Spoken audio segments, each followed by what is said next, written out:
नमस्कार, आप सभी का आपके अपने YouTube चैनल पर हार्दिक स्वागत, अभिनंदन। साथियों, हम पिछले कक्षा में रीजनिंग का पार्ट हमने शुरू किया था, जिसके हमने 2 वीडियो बना रखे हैं। यदि आपने हमारे पुराने वीडियो दोनों नहीं देखे हैं तो इस वीडियो के डिस्क्रिप्शन बॉक्स के अंदर हमारा लिंक मिल जाएगा उस वीडियो का, जहां से आप पहले वो 2 वीडियो देख लीजिए, उसके बाद ये तीसरा वीडियो है उसको देखिएगा। साथियों, रीजनिंग का टॉपिक प्रत्येक प्रतियोगी परीक्षा में पूछा जाता है, चाहे वो पुलिस कांस्टेबल की हो, चाहे आर्मी की हो, चाहे पटवार की हो, चाहे बीएसटीसी की हो, या चाहे वो आरएस की पेपर क्यों न हो। सभी परीक्षाओं के अंदर रीजनिंग एक विशेष रोल रखता है, इनकी अपना अलग ही महत्व रखता है। तो साथियों, हमने आपको कहा था कि हम इस ऑनलाइन प्लेटफॉर्म के माध्यम से रीजनिंग के सारे कॉन्सेप्ट 0 लेवल से लेकर के हाई लेवल तक पूरे करेंगे। तो हमने 2 वीडियो बना लिए हैं। आज हमारा तीसरे दिन का काम है, विशेष कॉन्सेप्ट है तीसरे दिन के, हम वो पढ़ते हैं। तो साथियों, इससे पिछले वीडियो मैंने आपको 2 ट्रिक बताई थी, इनके 2 नंबर बताए थे, कोड नंबर। तो 2 कोड नंबर बताए थे मैंने। साथियों, एक बार हम पिछले थोड़े से इसके 2-3 क्वेश्चन करेंगे। तो हमने कोड नंबर लिखा था 1440, 250, 361,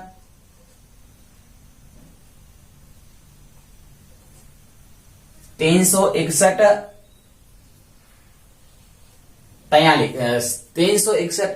46। सॉरी, हमने एक कोड नंबर लिखा था कि 1440, 250, 36, 146, यानी कि हमारा एक कोड नंबर था। और एक कोड नंबर दूसरा लिखा था, कोड नंबर लिखा था साथियों। तो दूसरा हमने कोड नंबर लिखा था, वो था 0340, 250, 36, 146। हमने ये 2 कोड नंबर लिखे थे साथियों। इन दोनों कोड नंबर में से हम क्या बताए थे आपको, मैंने इस पिछले वीडियो में बताया था मैंने आपको कि ये जो कोड नंबर है 12 महीने के कोड नंबर है, और ये कोड नंबर है वो सामान्य वर्ष के कोड नंबर है। जब हमारा ईयर सामान्य वर्ष या अलीफ वर्ष होगा उसका कोड नंबर है। तो सामान्य वर्ष के लिए कोड नंबर ये था, और ये हमारे थे वो थे लीप वर्ष है, तो उसका कोड नंबर क्या है, तो लीप वर्ष के थे ये कोड नंबर। साथियों, इसमें कोड नंबर का मतलब था कि पहला मान जनवरी का है, दूसरा मान फरवरी का है, तीसरा मान मार्च का है, चौथा अप्रैल है, मई है, जून है, जुलाई, अगस्त, सितंबर, अक्टूबर, नवंबर और दिसंबर। 12 महीनों के कोड नंबर है। ये कोड नंबर हमारे को कहां काम आएंगे साथियों, तो ये कोड नंबर हमारे एक विशेष तारीख दी गई होगी, उस तारीख को कौन सा वार होगा, उस वार को ज्ञात करने के साथियों ये कोड नंबर काम आता है। इसी के साथ साथियों मैंने एक और ट्रिक लिखी थी, 3 बातें और लिखी थी। वो 3 बातें ये थी साथियों कि जब हम 1800 सन की बात करेंगे, सन यानी कि 1812 सन होगा, तो 1800 सन की बात करेंगे तो हम 2 जोड़ेंगे। जब हमारे सामने 1900 वाले सन की बात होगी तब हमने कहा था कि यहाँ कुछ नहीं जोड़ेंगे, और जब हमारे सामने 2000 वाले सन की कोई बात होगी तो हम यहाँ पर 6 जोड़ेंगे। ये हमने कॉन्सेप्ट लिखे थे उस दिन साथियों। तो यदि आपको ये आज ये कॉन्सेप्ट वापस हम रिवीजन कर लेते हैं इसका, तो देखो इस कॉन्सेप्ट हमने ये पढ़ा था, जैसे हमारे को तारीख दे दी जाए कि 10 मई 1857, हमारे सामने क्वेश्चन लिख दिया जाए कि 10 मई 1857 का दिन, 10 मई 1857 का दिन कौन सा दिन था, यानी कि यह तारीख क्यों पूछी जा सकती है, क्योंकि इसमें 1857 की क्रांति की शुरुआत मानी जाती है 10 मई 1857 से। तो यह तारीख पूछ लेता है कि 10 मई 1857 की क्रांति हुई थी, उसमें कौन सा वार था। तो हमें वार ज्ञात करना है साथियों, तब हम हमारे इस कोड को काम करते हैं। पर इसका मैंने आपको तरीका बताया था कि जब हमें वार ज्ञात करने होंगे तो हम सबसे पहले लिखेंगे तारीख कितनी है, तो तारीख दे रखी 10, तो 10 तारीख लिख दी साथियों। 1857 यानी कि 57 के अंदर 4 का भाग पूरा नहीं जाता है, जिसमें 4 का भाग पूरा नहीं जाता है वो हमारा होता है सामान्य वर्ष। तो अब यहाँ पर देखो साथियों कि अब हमारे पास 10 तारीख लिख दी। फिर हमारा मई महीना है, तो मई महीने का कोड क्या है, तो मई महीने का कोड है 02, यानी कि ये केवल 2 लिख सकते हैं, हम आगे जगह न रहे, क्योंकि जनवरी, फरवरी, मार्च, अप्रैल, मई, तो मई नंबर का कोड आ गया 2। कोड नंबर लिखने के बाद में साल के लास्ट के 2 अंक 57 लिख दो, तो साल के लास्ट के 2 अंक लिख दिए तो 57 आ गए। साथियों 57 में 4 का भाग कितनी बार जाता है, तो तो 4 का भाग जाता है, वो जाता है 4 एकम 4, 416 बार, 1664, 4 एकम 4 शेष पर रह गया 1, सॉरी 4 एकम 4 शेष पर यहां से 17, 416 14 बार भाग जाता है। शेष पर लाएंगे कोई बात नहीं, जितना भाग पूरा जाता उतना लिया, 14 बार भाग गया।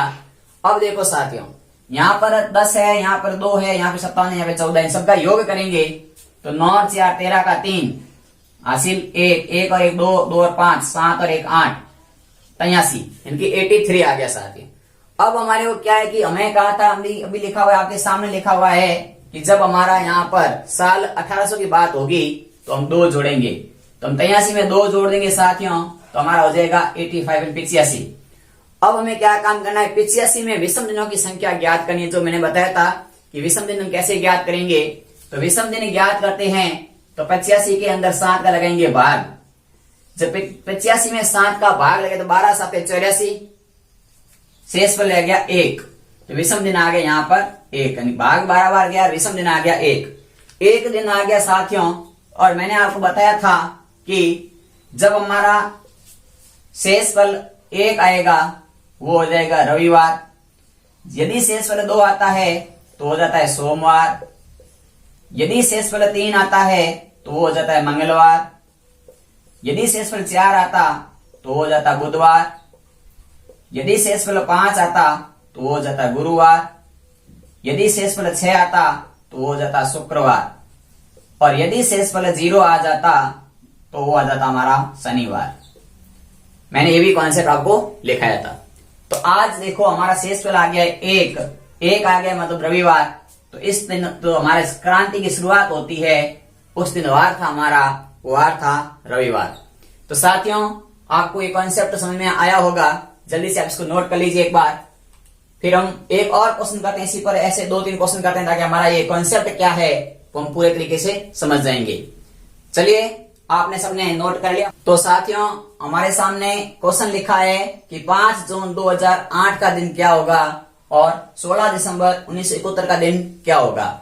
ये मैंने वापस यहाँ पर आपके सामने कॉन्सेप्ट था वो हमने लिख रखा है, आप भी इस कॉन्सेप्ट को एक बार लिख लोगे, साइड में लिख के रख लेंगे। हमेशा क्वेश्चन करेंगे तो पहले आप कॉन्सेप्ट लिख के आप उसको तैयार कर सकते हैं।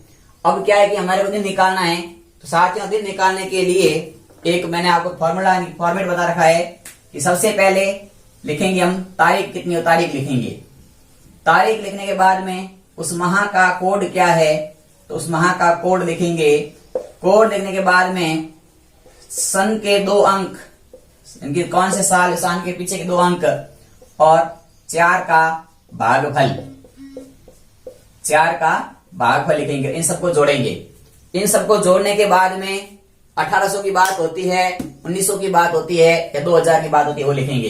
तो देखो साथियों 5 जून 2008 की बात हो रही है, तो तारीख है 5, जून माह का कोड है साथियों 5, 2 अंकों की संख्या है 2008, तो 2 अंक आगे, और 2 अंक में 4 का भाग कितनी बार जाएगा, तो 2 अंक में 4, 8 में 4 का भाग भी 2 बार जाता है। साथियों यहाँ पर देख लो, आपका मैंने इस साल का लेना है, यहाँ पर देखिए हमें सिर्फ 2 बातें ध्यान रखनी है।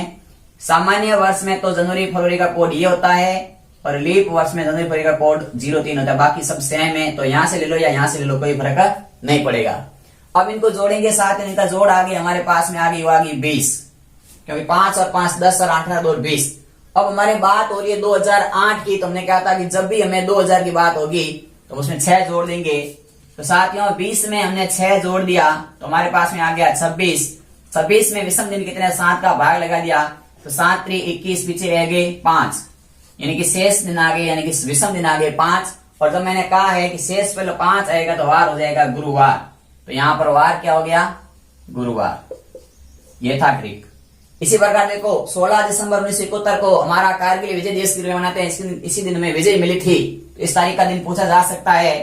तो इस तारीख में देखो तारीख है 16 दिसंबर की बात हुई, दिसंबर का कोड होता है 6, साल के 2 अंक 71, 71 में 4 का भाग देंगे साथियों, तो 4 का भाग 4 एकम 4, पीछे रह गए 3, 7 चौक 28,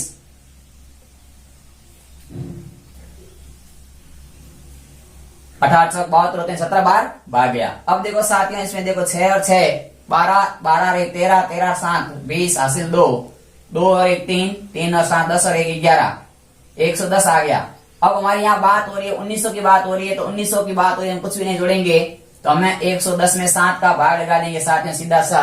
तो इसमें 7 का भाग लेंगे तो 7 एकम 7, पीछे ले देंगे 4 40, 7 पंजे 35, इनकी 15 बार भाग गया। शेष अंक कितना आ गया यहाँ से, तो शेष अंक का साथियों आ गया 15 7 105 होते हैं, तो शेष पर रह गए यहाँ पर वो रह गए 5। इनकी विषम दिन कितने आ गए साथियों, शेष को विषम दिन मानते हैं, तो विषम दिन आ गए 5, इनकी 5वां, वो भी क्या है, गुरुवार। तो साथियों आपको समझ में आ गया होगा कि तारीख दी गई हो तो वार कैसे ज्ञात करते हैं। ये था हमारा इसका कॉन्सेप्ट। तो यहाँ पर भी हमारा दिन था, वो दिन था गुरुवार, और यहाँ पर भी हमारा दिन है, वो दिन है गुरुवार। तो चलिए साथियों आज का ये कॉन्सेप्ट हमने पढ़ा, इसका नेक्स्ट कॉन्सेप्ट हम शुरू करते हैं। उससे पहले आप इसको जल्दी से नोट कर लीजिए, फिर हम अगला कॉन्सेप्ट पढ़ते हैं। नेक्स्ट कॉन्सेप्ट है साथियों कि जिस वर्ष सामान्य वर्ष जिस वार को प्रारंभ होता है, इनके हमारा जो सामान्य वर्ष होता है वह जिस वार को प्रारंभ होता है उसी वार को समाप्त हो जाता है। जैसे सामान्य वर्ष होता है जो जिस वार, जैसे सामान्य वर्ष है 2005 एक सामान्य वर्ष है, और ये मान लिया कि 1 जनवरी 2005 को सोमवार था, तो 31 दिसंबर 2005 को भी सोमवार होगा। ये हमें फिक्स है, याद रखना है सामान्य वर्ष के लिए।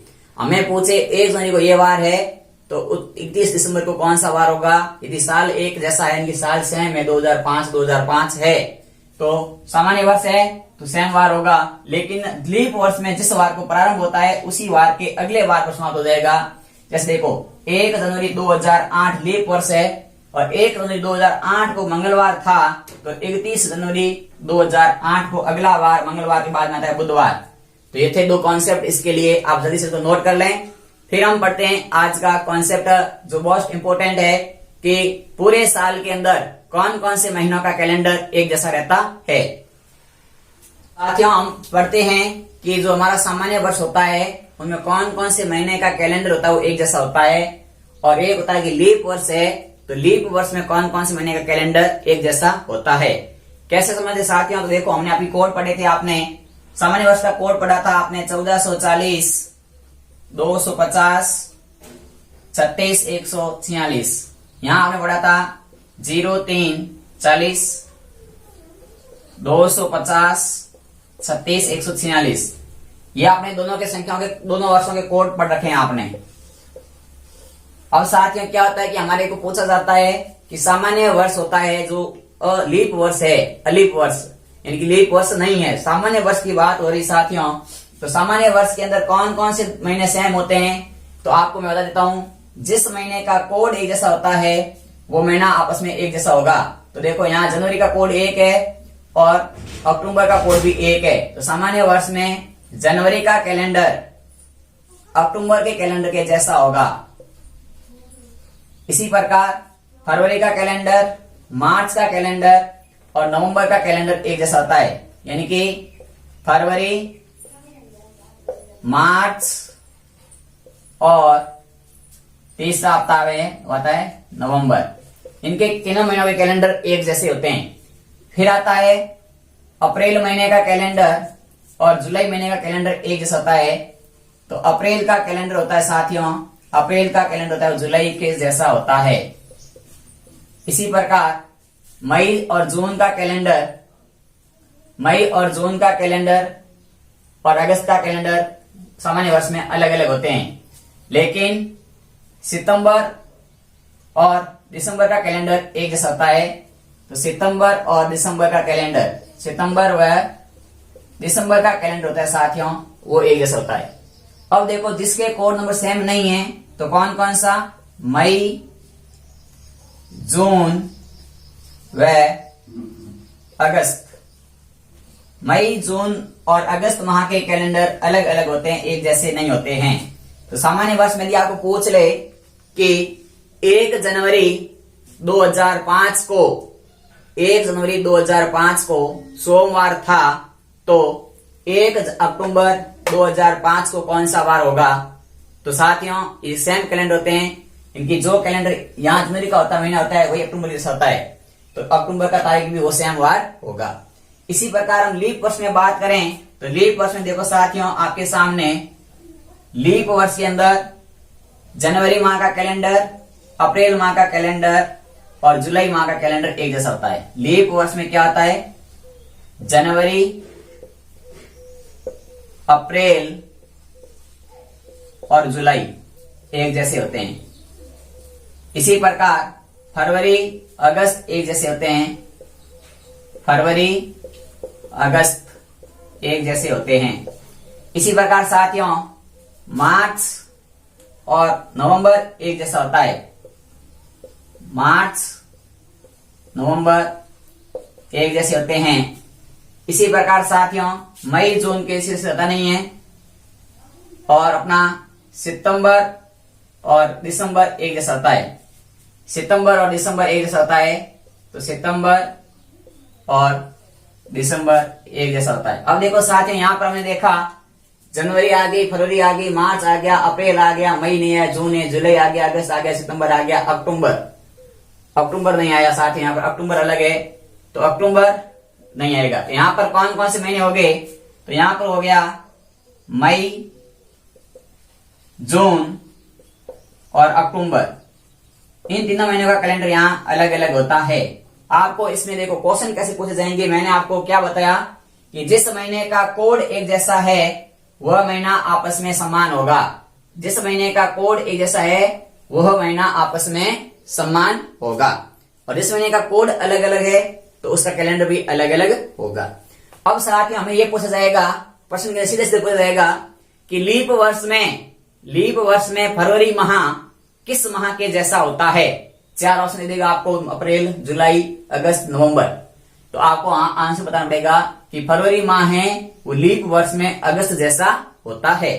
या आपको प्रश्न ये पूछ सकता है कि ऐसे कौन से महीने हैं जो लीप वर्ष में और सामान्य वर्ष में कैलेंडर नहीं दोहराते हैं। तो साथियों मई और जून दोनों दो ऐसे महीने हैं जो न तो लीप वर्ष में किसी का महीना दोहराते हैं न ही अलीप वर्ष में दोहराते हैं। तो यहाँ एक आपको कॉन्सेप्ट लिखना है कि मई और जून का कैलेंडर, मई व जून का कैलेंडर अगले साल की जनवरी व फरवरी के समान होता है। साथियों ये एक बात आपको ध्यान रखनी है कि मई और जून का कैलेंडर होता है वो अगले साल की फरवरी और जनवरी के जैसा होता है। तो साथियों ये कुछ कॉन्सेप्ट पूछे जाते हैं सीधे सीधे, मैंने लिखा है आपको, जल्दी से इसको नोट कर लीजिए। सामान्य वर्ष के समान महीने कौन से हैं, लीप वर्ष के समान महीने कौन से हैं, और ऐसे कौन से महीने जो अगले साल की जनवरी को दोहराता है, तो मई और जून है। ये थे हमारे इसके कुछ कॉन्सेप्ट, साथ में जल्दी से नोट कर लो। फिर हम अगला कॉन्सेप्ट पढ़ते हैं।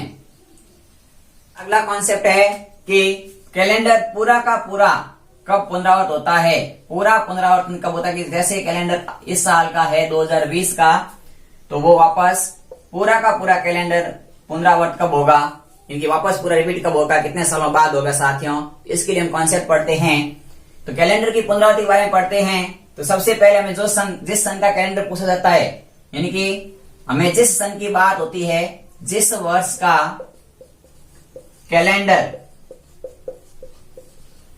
के बारे में पूछा जाए, जिस वर्ष के कैलेंडर के बारे में पूछा जाए तो उसमें 4 का भाग लगाते हैं।